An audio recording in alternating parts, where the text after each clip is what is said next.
मैं फिर भी मुस्कुराऊंगी।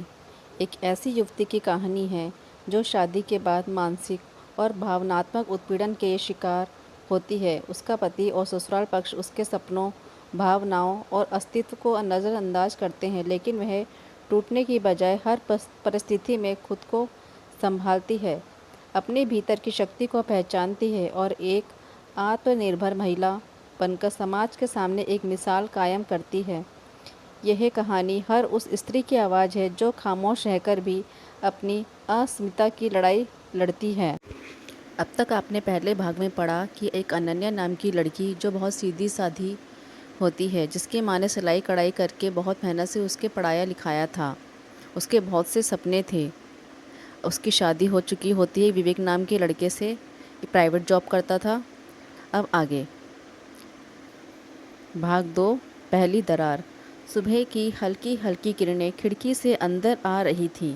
रजाई में सिमटी अनन्या की आंखें धीरे धीरे खुली। पल भर को उसे लगा कि वो अपने बचपन वाले कमरे में है, वहीं जहाँ दीवार पर टंगे थे माँ के हाथों से बने अलंकरण और हवा में थी मिट्टी की सौंधी खुशबू। लेकिन जैसे ही कमरे की छत पर लगा नकली गुलाब झूमर उसकी आंखों में चमका, सच्चाई ने हल्की चुभन दी। अब यह उसका मायका नहीं था, यह उसका घर है, ससुराल। वो जल्दी से उठी।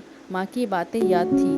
नव विवाहिता बहू को देर से उठना शोभा नहीं देता। पहले दिन से ही अपनी छवि बना लो।